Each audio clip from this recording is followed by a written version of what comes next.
ഉപതെരഞ്ഞെടുപ്പിലെ UDF സ്ഥാനാർത്ഥിയെ ഇന്ന് പ്രഖ്യാപിക്കുമെന്ന് KPCC പ്രസിഡന്റ് സണ്ണി ജോസഫ്. സ്ഥാനാർത്ഥി നിർണയം സംബന്ധിച്ച ചർച്ച അവസാന ഘട്ടത്തിലാണെന്നും സണ്ണി ജോസഫ് പറഞ്ഞു. AICCക്ക് ഇന്ന് തന്നെ പേര് നൽകി നിർദ്ദേശം നൽകുമെന്ന് അദ്ദേഹം മാധ്യമങ്ങളോട് പ്രതികരിച്ചു. ഒന്നിലേറെ പേര് ചർച്ചയിലുണ്ട്. PV അൻവർ തിരഞ്ഞെടുപ്പിൽ UDFനെ സഹായിക്കും. അൻവറിന്റെ സ്വാധീനം തിരഞ്ഞെടുപ്പ് ഫലത്തിലുണ്ടാകും. കോൺഗ്രസ് തികഞ്ഞ ആത്മവിശ്വാസത്തിലാണ്. എല്ലാ വിഭാഗത്തിനെയും പിന്തുണയുണ്ടാകുമെന്നും സണ്ണി ജോസഫ് വ്യക്തമാക്കി.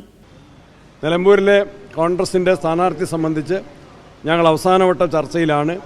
AICCക്ക് ഇന്ന് തന്നെ KPCCയുടെ പേര് നൽകിക്കൊണ്ടുള്ള നിർദ്ദേശം നൽകും. അതിനുള്ള ചർച്ചകൾ തുടരുകയാണ്. ഇന്നിലേറെ പേരുകൾ ചർച്ച ചെയ്തുകൊണ്ടിരിക്കുക.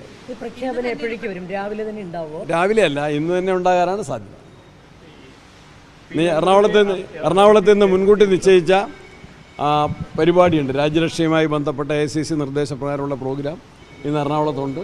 ആ പരിപാടിയുമായിട്ട് ബന്ധപ്പെട്ട് ഞങ്ങളെല്ലാവരുടെയും ഉണ്ട്. അതുകൊണ്ട് ആവശ്യമായിട്ടുള്ള ആലോചനകൾ നടത്തിക്കൊണ്ടിരിക്കും. തെരഞ്ഞെടുപ്പിലുണ്ടാകും. PV അൻവറിന്റെ സ്വാധീനം തെരഞ്ഞെടുപ്പ് ഫലത്തിലുണ്ടാകും. UDFന് അനുകൂലമായിട്ട് PV അൻവർ സജീവമായിട്ട് തന്നെ തെരഞ്ഞെടുപ്പിൽ UDFനെ സഹായിക്കും. എല്ലാ വിഭാഗത്തിന്റെയും പിന്തുണ കോൺഗ്രസിനും UDFനും ഉണ്ടാകും. UDF തികഞ്ഞ ആത്മവിശ്വാസത്തിലാണെന്നും നല്ല ഭൂരിപക്ഷത്തിൽ വിജയിക്കുമെന്നും അടൂർ പ്രകാശ് പറഞ്ഞു. നിലമ്പൂർ തിരിച്ചുപിടിക്കും. UDFന്റെ സ്ഥാനാർത്ഥിയെ നോക്കി സ്ഥാനാർത്ഥിയെ നിശ്ചയിക്കാനുള്ള കള്ളക്കളിയാണ് CPIM നടത്തുന്നത്. സ്ഥാനാർത്ഥിയെ നിശ്ചയിക്കാൻ CPIMന് ഭയമാണ്. അതാണ് UDF പ്രഖ്യാപിക്കാൻ കാത്തു നിൽക്കുന്നതെന്നും അടൂർ പ്രകാശ് പറഞ്ഞു. അതേസമയം നിലമ്പൂരിൽ LDFന് പ്രതീക്ഷയുണ്ടെന്ന് KN ബാലഗോപാൽ പറഞ്ഞു. ജനാധിപത്യ മുന്നണിയുടെ കാര്യങ്ങൾ ഇടതുപക്ഷ ജനാധിപത്യ മുന്നണി കൃത്യമായിട്ട് നോക്കും. അൻവറും UDFും തമ്മിലുള്ള ബന്ധത്തിനെ സംബന്ധിച്ച് ശക്തിപ്പെടുത്താനും അതിനകത്ത് നിൽക്കുന്ന കാര്യമൊക്കെ അൻവർ ശ്രദ്ധിക്കുക. ഇടതുപക്ഷ ജനാധിപത്യ മുന്നണിയുടെ ശൈലിയൊക്കെ അദ്ദേഹത്തിന് കുറച്ച് അറിയാമായിരിക്കുമല്ലോ. കുറച്ചു കാലം സഹകരിച്ചാണല്ലോ. അതുകൊണ്ട് ഇടതുപക്ഷ ജനാധിപത്യ മുന്നണിക്ക് അങ്ങനെ ഒരു ബുദ്ധിമുട്ട് വരാൻ സാധ്യതയില്ല എന്നുള്ളതിന് എല്ലാവർക്കും ഉറപ്പുണ്ട്. LDFന് ഒരു അഭിമാന പ്രശ്നമായിരിക്കുമോ നിലമ്പൂരിലെ മത്സരം?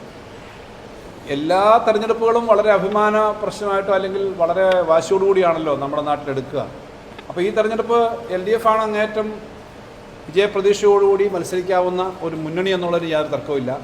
അത്രയേറെ കാര്യങ്ങൾ കേരളത്തിൽ ചെയ്തിട്ടുണ്ട്. നിലമ്പൂർ മണ്ഡലത്തിലും ഏറെ കാര്യങ്ങൾ ചെയ്തിട്ടുണ്ട്. ഇപ്പോഴും ആ നിലമ്പൂരിൻ്റെ വികസനത്തിന് എത്ര കാര്യങ്ങളാണ് ചെയ്യുന്നത് എനിക്ക് തന്നെ അറിയാം. ധനകാര്യമന്ത്രി എന്ന നിലയിൽ ഈ അടുത്ത സമയത്ത് തന്നെ അവിടെ വലിയ തുകയാണ് ഒരു ബൈപ്പാസിന് വേണ്ടിയിട്ട്, പിന്നെ 100-200 കോടിയിലധികം വരുന്ന ഒരു വലിയ ബൈപ്പാസ് ഉൾപ്പെടെ ആ മണ്ഡലത്തിലെ 10, 40, 50 വർഷക്കാലത്തെ ഏറ്റവും വലിയ സ്വപ്ന പദ്ധതികൾ പലതും നടപ്പിലാക്കിയതും നടപ്പിലാക്കിക്കൊണ്ടിരിക്കുന്നതും ഇപ്പോഴതിന് നടപടിയെടുക്കുന്നതും ഇടതുപക്ഷ ജനാധിപത്യ മുന്നണിയാണ്.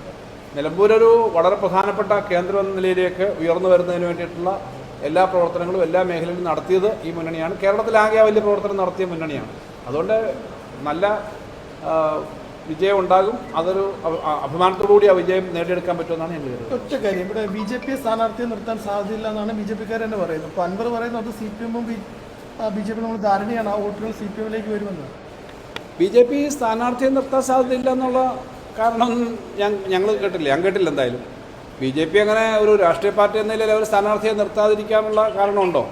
എന്തായാലും കേരളത്തിലെ രാഷ്ട്രീയത്തിൽ BJP ഇടതുപക്ഷത്തിന് എന്തായാലും ഒരു അനുകൂലമായ സമയം എടുക്കുന്ന പാർട്ടിയല്ലല്ലോ. BJP എപ്പോഴും കേരളത്തിൽ UDFനെയും കോൺഗ്രസിനെയും സഹായിച്ചിട്ടുണ്ട്. എന്ന് മാത്രമല്ല BJPയും മറ്റ് വളരെ അതിതീവ്രമായ വർഗീയ നിലപാടെടുക്കുന്ന കക്ഷികളുമൊക്കെ കേരളത്തിൽ ഇടതുപക്ഷത്തിനെതിരായി നിന്ന ചരിത്രം നേരത്തെ എത്രയോ കേസുകളുണ്ട്.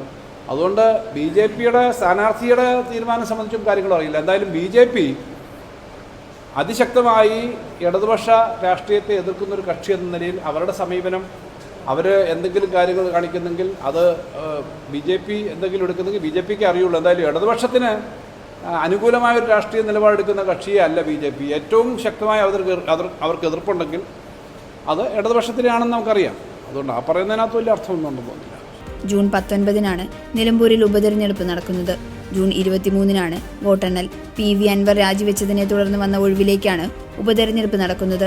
നിലമ്പൂർ ഉൾപ്പെടെ രാജ്യത്തെ 5 നിയമസഭാ മണ്ഡലങ്ങളിലും ജൂൺ 19-ന് ഉപതെരഞ്ഞെടുപ്പ് നടക്കും. ഗസറ്റ് വിജ്ഞാപനം ഈ മാസം 26-ന് ഉണ്ടാകും. ജൂൺ 2-നാണ് നോമിനേഷൻ സമർപ്പിക്കേണ്ട അവസാന തീയതി. നോമിനേഷൻ പിൻവലിക്കാനുള്ള അവസാന തീയതി ജൂൺ 5-നാണ്.